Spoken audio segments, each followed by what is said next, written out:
Welcome into the November 30th episode of the Locked On Leafs podcast. I'm Mike DiStefano with Dave Morassutti. Couple of things we got to get into today. We got some updates from practice. We might get to see Connor Timmins on the ice tonight as they take on the San Jose Sharks. We'll also preview that game on today's episode of Locked On Leafs. So all that and more coming up on Locked On Leafs, part of the Locked On Podcast Network. You're Locked On Maple Leafs, your daily podcast on the Toronto Maple Leafs. Part of the Locked On Podcast Network, your team every day.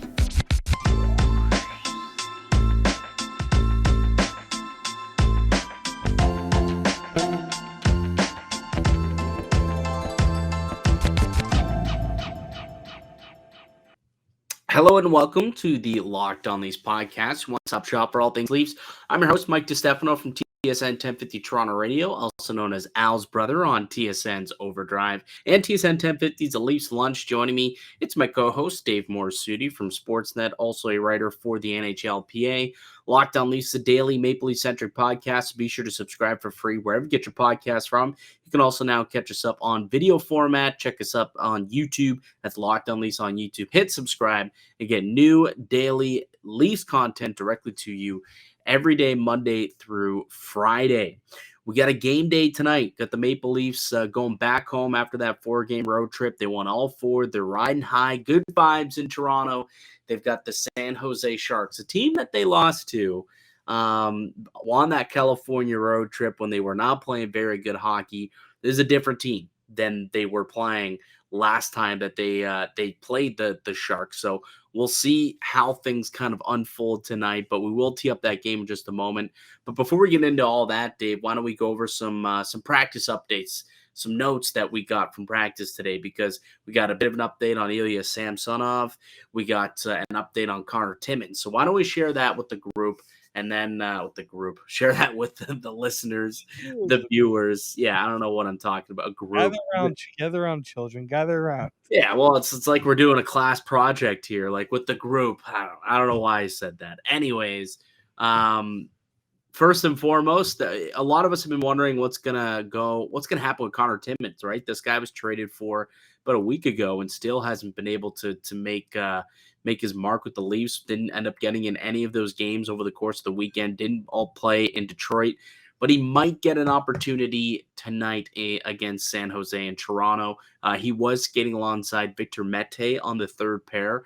So Connor Timmins might get his first crack, might make his Leafs debut tonight. Excited for it? Is that one of the things that you're going to be definitely keeping an eye on for tonight? Oh, absolutely. I mean, I knew that he wasn't going to be getting in right away. Like, to expect somebody to come in on a trade and play, even after like a couple days of practice, that's asking a lot, especially someone who hasn't been playing at the NHL a lot the last few years. You know, I like that they took their time with it, because really they didn't need to. There was a crisis. In hindsight, they didn't need to. Now they don't need to worry about that, but at the time, I was like, why aren't they playing him in Minnesota? Then they won. Why aren't they playing him in Pittsburgh? Then they won. Yeah. Why aren't they playing him in Detroit? Then they won. So in hindsight, yeah, sure, it makes sense not to play him. But at the time, I was very much like, you brought this kid in. I mean, he's supposed to be a better prospect than Hollowell. He's supposed to be a better player than Victor Mete. Why aren't you giving him a shot? Finally going to get that opportunity tonight. Yeah, finally. And good on him for, being patient, waiting for that opportunity, because this must not be easy, right? We've seen many players who have come to a new team, and sometimes they get into the doghouse for no apparent reason.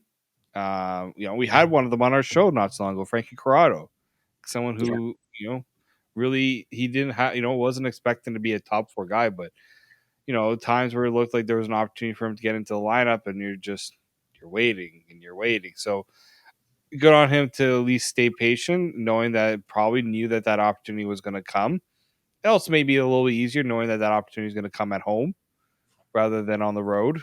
You can have, they probably gave him a good heads up. I mean, it has not been confirmed as we're recording this, but it's almost pretty much confirmed when you see how the lineup was drawn up. So they probably wanted to make sure that his family is aware of it, and so that he can, make sure that whoever he's expecting to be there can be there for the debut. So Yeah. a lot. Yeah. It's an exciting time for him for sure. Yeah, I mean, it's from St. Catharines, which is, my neck of the woods. It's not too far from Toronto, about an hour or so out of Toronto. So, you probably can have a lot of family and people come and watch him make his Leafs debut, right? The kid grew up just an hour south of Toronto, probably grew up a Leafs fan. So it's going to be a really solid moment for him, for his family. Hopefully he can make a bit of an impact and show that with all the injuries that are here, he can still be a factor for this blue line in the short term. Long term, I don't know. It'll be interesting to see how it kind of all unfolds once everybody's healthy, because they do have 6 or 7 healthy bodies. Where are they going to keep an 8th defenseman around? Would that be Connor Timmins? Would that be Mete? I mean, they already have Jordy Ben. Like, if he ends up coming back too, that they'll have to make a decision on. But for now, just get him into games, see how he's playing, and maybe he can build some confidence and kind of get back to being that top prospect that he was a couple years ago prior to the injuries, when he was tearing it up in the Sioux, Dave, and also at the World Junior Championships. One other thing to note, too, when we're talking about lineup changes from the weekend, looks like Nick Robertson is finally going to get back into the lineup after sitting out for a few games there. Dennis Mulligan is going to be coming out of the lineup in place, so he gets put up there on the 4th line. And look, Nick Robertson being on the 4th line doesn't necessarily help his case, I guess. Like, he's a guy who we've always kind of said it's top 6 or bust. He's just one of those players. His play off the puck isn't strong enough, I guess, to thrive and survive in that type of role. But at least he's getting into the lineup, I guess, and we'll get a game here. But even still, like, if he's only going to get into 10, 11 minutes here, just playing 4th line minutes, I still probably would rather him play in the American League and be a top 6 player in the American League. I still don't like what they're doing here with his development. I'll be honest with you. I haven't been a fan of it all season long, really. If he's not playing in the NHL, play him in the AHL.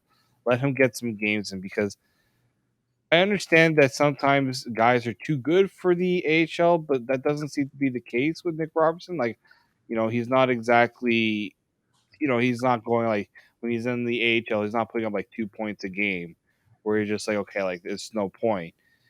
I just don't like the message that it sends too. It's just like, what does he have to do to get into the lineup? He doesn't get those opportunities to show the coaching staff. Some will say, oh, he can show it in practice. No, I don't think that's enough. Personally, I think there's, you need to see more out of him in game action, and he's only getting 4th line minutes now, right? So it's not like you're putting him in a position where he's gonna thrive consistently, because he's not gonna get a lot of minutes. So yeah, I haven't been a fan of how they've handled this. And you also wonder, does this impact potentially if they want to trade him at the trade deadline, and teams like, well, we haven't really liked what we've seen because we haven't seen much of him. And that, I think that plays a factor. And I don't know why the Leafs would want to do that to themselves. If they feel like he's not good enough, or put himself in a position where you can at least consider getting something better that could be more useful to what you're trying to do, come playoff time. Like, you need to maximize your roster as much as possible. And I don't know if Nick Robertson in his current position is helping the team in any way. Yeah, it's a valid point. He certainly hasn't helped his trade value since I guess he had the one game against the Dallas Stars. And I'll be honest, I can't. Who wrote about it? Somebody wrote about it in the Toronto. One of the Toronto media members wrote about it. I can't remember who it was, but after that game against Dallas, when he scored twice, including the game winner in overtime, he wrote, "Now's the time to capitalize on trading." Oh, exactly who it was. Post Media. Yeah, I don't know why I'm blanking on his name. The guy who said that helmets were dumb, also, which that was a bad take that I will not take back. But maybe they should have considered making that deal back a couple of weeks ago when his Michael Tracos. Was that Tracos? Yeah, it was Tracos. I'm pretty sure it was. Was it? I don't know if it was Tracos. Maybe it might have been. Anyways, but regardless, yeah, that's a take that it's aged decently well. I mean, he can clearly turn his game around. He can turn out to be a great player for the Maple Leafs, but I don't know. Maybe they could have flipped him at that point. Just ride the high at that point. Okay, yeah, there it was. Yeah, Michael Tracos. Why the time has never been better to trade Maple Leafs Nick Robertson, and that was the night of or the day after he made his debut against the Stars, beat his brother. He scored twice, including the overtime winner.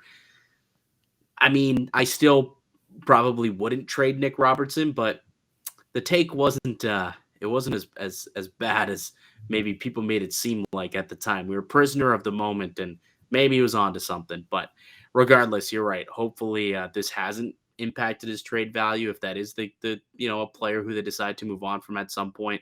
But hopefully, he just develops into a quality middle six, second line player for the Maple Leafs who can score and be part of the solution as opposed to being trade fodder.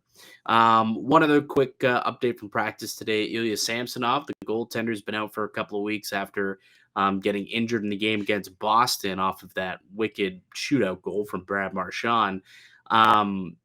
He's been out ever since, but apparently he got into a practice today. It wasn't a heavy practice, but said he felt really good, didn't feel any pain in his knee, and he's ready to return soon. Sheldon Keefe calling Samsonov day to day. So we'll see where that ends up, but it sounds like his return could be on the horizon and potentially as early as this weekend, which would be great. But Matt Murray, I believe, is expected to get the start tonight. We'll see what happens when they practice, but that is the expectation, I believe, and he's been fantastic. We'll continue to dive into tonight's game in just a moment. But before we do, let me tell you about one of today's show sponsors, and that's Bet Online. It's your number one source for sports betting info, stats, news, and analysis. Get the latest odds and trends for every professional and amateur league out there. From football to basketball to hockey, soccer, esports, we got it all at betonline.net. We're always the fastest and easiest way to get your betting fix. Head to the website today or use your mobile device to learn more. Bet Online, it's where the game starts. Welcome back into the Locked On Leafs podcast. I'm Mike DiStefano with Dave Morassutti. We're hosts here at Locked On Leafs. And just a reminder, if you do want to make a little wager at Bet Online, I mean, just remember, and this is a different team as we kind of transition in here to our preview for tonight's game. The Leafs lost the last meeting between these two. It was a 4-3 overtime loss. Remember Erik Karlsson with that nifty play, nice goal that he scored, the overtime winner a few weeks ago, maybe it's about a month ago now. That was the last we saw the San Jose Sharks. The Maple Leafs team are a different squad, and I see a lot of money is pouring in on San Jose right now. It could be the fact that there's way more value on the Sharks and the Maple Leafs, known for being a team that plays down to their opponent. But I think over the course of the last couple of weeks here, they've quieted down that narrative. Now, they've played a lot of quality teams. They haven't played many non-playoff teams over the course of the last little bit. So they haven't had a chance to really extinguish that thought process. But tonight against the San Jose Sharks, coming off of a back-to-back, they had just played and beat the Montreal Canadiens 4-0. But they're coming in on night two of a back-to-back. Toronto well-rested. This should be a game that they should be able to handle and win easily. Should be, yeah, because San Jose, at that time, nobody thought they were a really good team, and the Leafs should have been able to handle that game quite easily. They're still not a good team. They stink. I know they stink. I mean, what are they? 7-13-4. Yep. They went into they came into this coming into this game. They were on a 1-2-3. They're on a 3-game losing streak. Like, they lost some pretty bad games. Like, there was one where they lost like 8-5, 5-2. Then they beat the Montreal Canadiens 4-0. Yeah, tonight. And I think this is actually on a back-to-back too for them, so that's another thing to keep in mind for the Leafs. But I swear, you don't listen to me, David. Do you listen? Do you listen to the words that come out of my mouth, guy?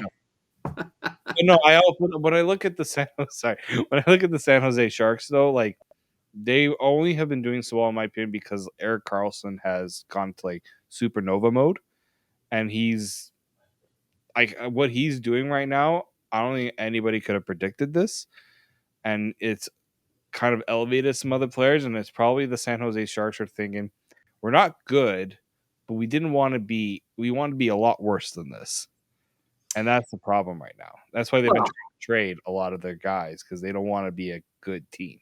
Yeah, because they're a team that's gonna like find themselves not in a playoff spot at the end of the year, but they don't want to win a whole bunch of games and find themselves outside of the top five because this is supposed to be a really good draft. Like the top 3-4 picks, really, really solid. Clearly, you've got Connor Bedard, who's going to be there up at the top. You've got who's that American playing in the NCAA? Adam Fantilli, who's been unbelievable at Michigan. And they've got that kid out in was it Michkov? Who's the Russian kid? I believe that's how you pronounce his name. You're much better at the pronunciation than me, so the fact you're asking me is not a good thing right now. No, yeah, that's fair. I believe it's Michkov or whatever. Matvey Michkov, I believe, is the pronunciation. But anyways, 3 really good players at the top of this draft, and yeah, like they're a team that probably is hoping to be lucky enough to select one of those 3 players. And I mean, the way that they've played, I think that they probably will end up there at some point. Like they're still not winning a whole lot of games here this season. I'm pretty sure they're still bottom. I'm just going to go check the standings really quickly, but I think they're still pretty darn close to the bottom. Second last in their division, so that's not good for them. Yeah. They're like near the bottom. Where are they here? 26th. So they're 26th in the NHL. Well, Anaheim's in their division, and Anaheim's been the worst team in the NHL. I think they have, one regulation win in the first 23 games of their season. They've been brutal, absolutely brutal. But, yeah, so they're currently 6 points shy of last place, but they can still end up getting themselves, a couple losses here. They'll be right in the mix in the bottom of the pile. They're not a very good hockey team at the end of the day. They really just are not a good hockey team. You look at it and they're just not scoring a whole lot. They're averaging 3 goals a game, which is ranked 19th in the NHL. They're giving up 3.4 goals a game, which is the 24th, ranked 24th in the NHL. They're giving up a ton of shots. The power play is pretty putrid. Like there's just not much going right outside of Erik Karlsson. And, I just think that Toronto, the way that they're playing right now, they should be able to go in there level-headed and believe, okay, we can't take them lightly. We need to get out there, get off to a quick start, and they should be able to come away with the victory despite being the heavy favorites. And when the team's a heavy betting favorite, I think they have like the worst record in the last 5 years as a minus 200 or better favorites. But I think tonight's a night where they actually take care of business and get the job done. I really do. They've been doing it against teams that, frankly, many probably thought they couldn't beat. So, like when I look at San Jose, they have. I'm sorry. I look at New Jersey with that win streak that they were on. I don't think many gave the Leafs a chance to win that game. Like there was a chance. The injuries. It's because of the injuries mainly. That's pretty. Minnesota was not an easy game. Like they're not a bad team. Pittsburgh was the one where you could say, okay, well the Leafs did very well against them a few weeks before that, so there was at least some idea that they could pull off another win against them. But yeah, I don't see how you look at this game and you're not going with the Leafs if you're at least from a betting perspective. Like if you're putting money on San Jose to win this game, really question your decision making on the betting front there, because that's almost like giving like lighting money on fire. I understand pretty much the only guaranteed bet if you want to put anything on the Leafs is they're a former Leaf, bet on them to score. That's the only one I could ever say. Barabanov anytime goal. Yeah, that should cash. But no, I mean, according to covers.com, which is a website that I use a lot for some betting content and just to see what's going on in the market, Apparently 71% of the money is coming in on San Jose to win this game on the money line. 73% of the bets are coming in on Toronto, which means a lot of the heavy hitters are coming in on them. And I guarantee it's because of that narrative that Toronto just doesn't win games against when they're massive favorites like this. It's a narrative play. So they're going to try and make that bet and try and make that money. But ultimately, I don't care. I think Toronto is playing with extreme confidence right now. They've won 4 in a row. You got Marner going for 18 straight games with a point tonight. I think he does it. I mean, we're seeing such an exceptional level of play. And how about this, Dave? I brought it up on the show yesterday. Marner tossed out the word MVP. Did you not hear that all day long on a lot of Yep. media outlets today? I heard Craig Button on Overdrive today saying if he had to write his MVP ballot today, Mitch Marner would be on his top 5.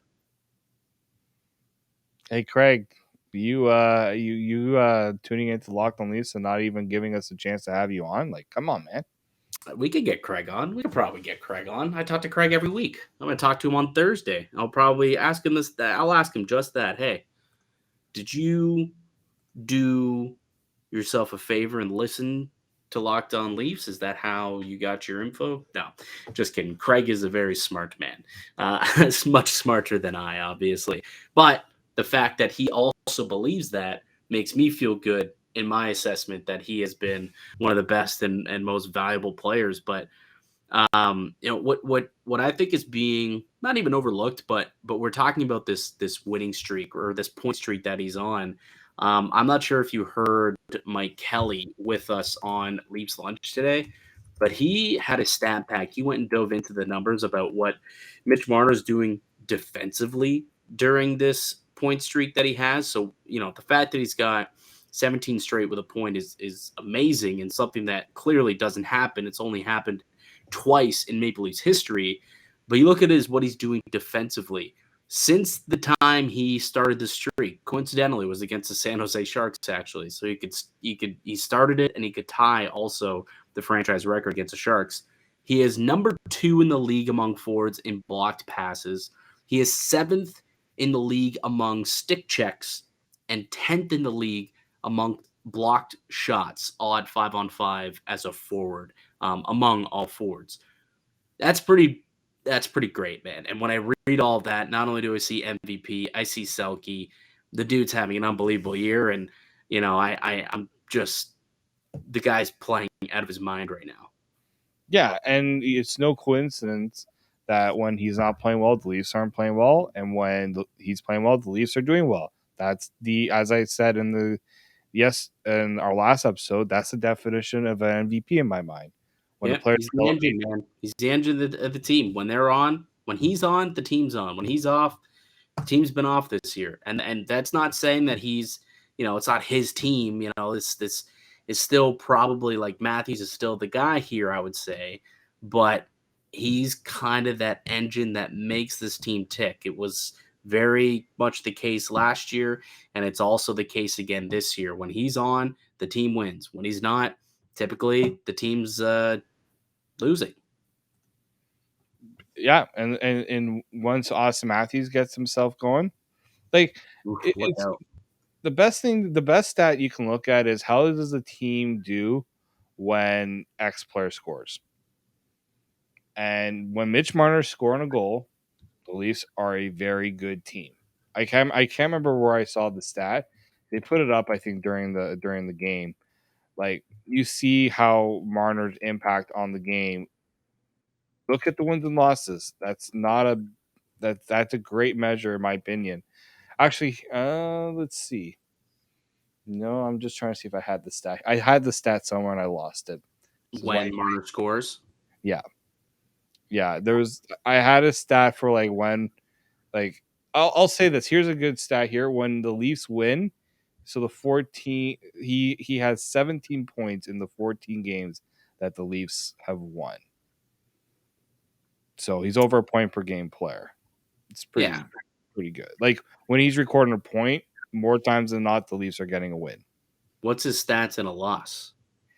In a loss, he has 4 points in the 5 games they have lost, and this is in regulation. This is through that stretch? Through this season. Start of the season till now. Yes, okay. So you're not including the overtime game. So that's through the regulation losses? Gotcha. Yeah. So there it is. Like the team, a big reason why they're losing games is because Mitch ain't firing, and it hasn't happened too often, right? Hasn't happened a whole lot. So those are pretty good stats and pretty quality. All right, why don't we take a quick break, and then when we get back, let's tee up the game in terms of what we think the Maple Leafs need to do to make this a reality and keep her going, make it 5 wins in a row for what I believe that's the first 5-game winning streak of the season. That would be, if I'm not mistaken. So we'll be right back with that. We'll give our keys to the game. That's coming up next here on Locked On Leafs. Welcome back into Locked On Leafs podcast. It's Mike DiStefano and David Morassutti with you, the hosts here of the Locked On Leafs pod.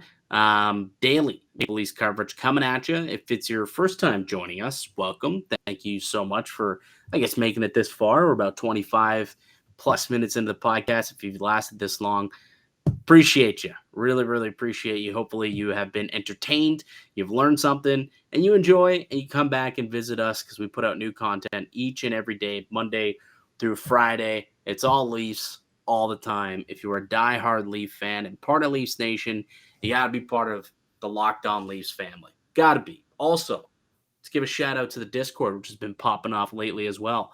We'll put the Discord link down below. You can join us and join the Discord family too. Get in on the conversation on game days and during the game too. It's always lively. And it'll be lively again tonight. Leafs taking on the San Jose Sharks. Puck drop tonight at 7 o'clock. Toronto going for their 5th consecutive win against, just in general, but it'll be against the San Jose Sharks.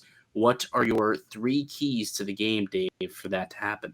Well, before we do that, Mike, I had a little surprise. And Mike has no idea about this. This is why it's a surprise. And if you have stayed this long, I'm sorry if you stayed on this on audio, because it is not an audio thing. It is a visual thing. Our good friends over at Locked On have helped us. Mike has always asked me to come together and put together a lineup graphic that we could put up. What do we have? What do we have in store, David? I took some time today. I said, Mike's been asking for this, so I gotta do it.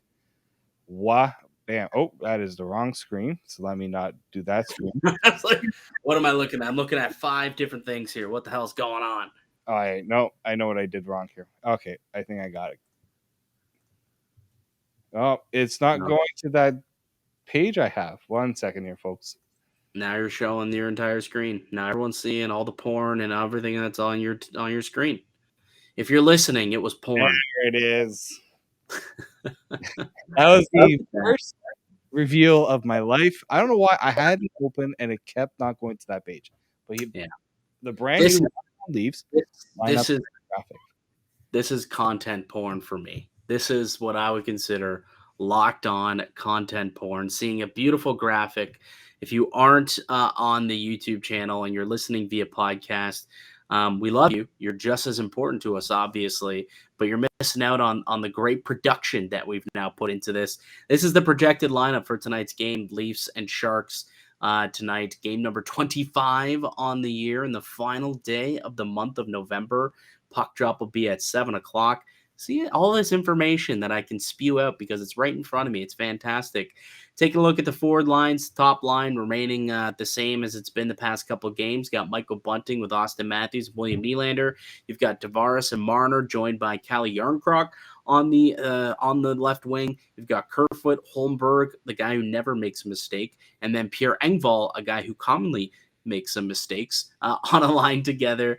And then you've got Zach Aston-Reese Camp and Nick Robertson drawing into the game as the fourth line winger. Gio and Hall, Sandin Liljegren, Mete, and then Connor Timmins projected to start tonight. And then Matt Murray, the projected goaltender. We'll see who ends up being the backup, I guess. Samsonov, could be Shalgren, depending on if he gets activated or not. But so that's the lineup. That looks clean. That looks beautiful, David. I appreciate it. Still time to get it up on the screen, but when it did, I'm happy with how it came out. Completely worth it. Absolutely worth it. Give it a thumbs up. Give this video a thumbs up just to show Dave the appreciation we have for him putting in the effort and getting one of these bad boys up here. Does this mean that we're going to get one for every game, Dave? Is this Well, what's actually, happening the now? way that this template works, I could do it just as long as Leafs don't, make me upset and do a bunch of line changes out of nowhere. I have to do a bunch of copy and pasting. But yeah, no, this is the good thing about this template is it's change a few logos here and there, change the picture on the side. Beauty. It's pretty dummy proof. I have to say, it's even Mike could even put together a graphic like this. Maybe. I'm more of a dummy than people think when it comes to technology. I'm not technology and me doesn't work very well together, but that's what you're here for, buddy. You're the yin to my yang, and you're all technology, and I bring other stuff, I suppose, to the table. All right, so let's get to the three keys for tonight's game. Why don't you go ahead and start and give me one of them now? Yeah, I think you just don't give San Jose any confidence. So I mean, and they've done a good job in the last few games of starting off strong and scoring the first goal, except against Detroit. But yeah, just stick to your game plan and try to come out with purpose to start the game, so that you show San Jose who's actually a good team. Which you're the good team and they're not the good team. Yeah, absolutely. Which kind of leads into what one of my keys are, and that's just get out to a fast start. We're talking about a San Jose team that just played the Montreal Canadiens the night before. They could be a little tired coming into Toronto, playing on the second night of a back-to-back. So maybe capitalize on that tiredness through the first, 10 or so minutes of the hockey game. Don't let them get out their legs underneath them. Or once they do, I suppose, make sure they're trailing. Get off to an early lead with a fast start, quick start, and hopefully you can capitalize and parlay that into a victory. Another thing that I think that Toronto needs to continue to do is play connected. Defense up to offense, and then offensively come back and defend as a unit. I think has been a big key for how this team has been able to win over the last little bit. You've got five guys consistently below the hash marks, clogging up the middle of the ice, clogging up the neutral zone defensively as well, not allowing those odd man rushes, not allowing much off the rush. And when they are, they're getting hard back checks from guys like Marner, guys like Nylander, who actually leads the Leafs in takeaways. I found that out today. That's a fun little stat for you. Leads the Leafs in takeaways at 5-on-5. Technically, he's tied with Austin Matthews, but they're both at the top of the leaderboard with 20 takeaways. So like just playing connected and playing as a unit defensively, I think if you just stick to the same game plan that you've been executing over the course of that road trip, just continue it on through this homestand, and I think that they'll come away with a victory tonight.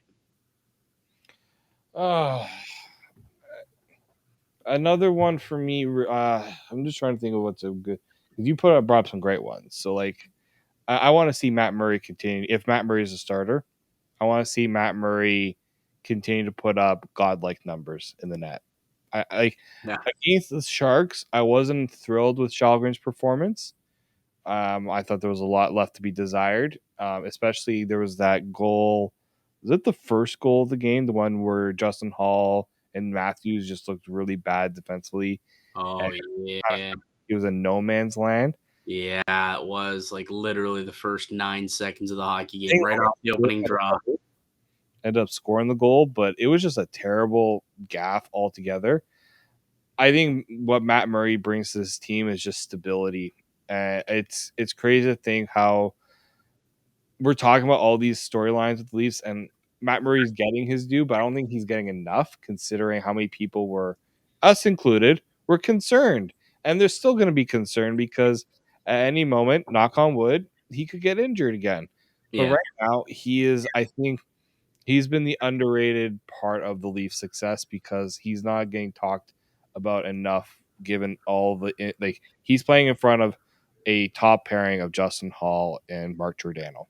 Yeah, I just saw it today in terms of goals saved above expected per 60, which is a mouthful of a stat to say. Yeah. But essentially, it's he's performing well above expectation. He's eighth in the NHL in terms of in that statistical category of saving goals above expectation for this team, which is pretty good. That's it's not what you were anticipating, I guess, out of Matt Murray when he came aboard. And since returning from his injury, I mean, he's been outstanding. A 945 save percentage at 5-on-5, a buck 68 goals against at 5-on-5. And then like the other night was the reason why they won that game. They fired 44 shots on goal. The Detroit Red Wings did. He's turned aside 42 of them, and was a big reason for that win. So I agree, Matt Murray, keep doing what you're doing, I guess, because it's working. Just stay healthy. Just stay healthy, and all will be fine. You've got Samsonov working his way back into the fold here. You've got Mitch Marner, who's riding a 17-game point streak, who could make it a franchise-tying 18 tonight. You've got Matthews with goals at 5-on-5 in back-to-back games. You've got William Nylander with 9 goals in his last 12 games. Got a lot of positive vibes going for the Toronto Maple Leafs right now. Hopefully they can continue it tonight against the San Jose Sharks. All right, that'll do it for us here today on the podcast. I'd like to thank you all for listening and supporting the show. You can subscribe to the Locked On Leafs podcast on all podcasts and platforms and receive daily Leafs content. Follow myself on Twitter at Mickey_Canuck. Follow Dave at D_Morassutti. Follow the show as well at Locked On Leafs. Go ahead, leave a like on this video if you would. Leave a comment down below. Anything you want to tell us or be a little argumentative of. Do we say something stupid, wrong? You just want to give us a compliment? Go ahead. Whatever you want in the comment section. We do read the comments, and I do enjoy them for the most part. We'll be back with another episode tomorrow. We'll recap the game against the San Jose Sharks. Hopefully, we can keep the good times rolling, Dave. But until then, keep it locked right here on Locked On Leafs.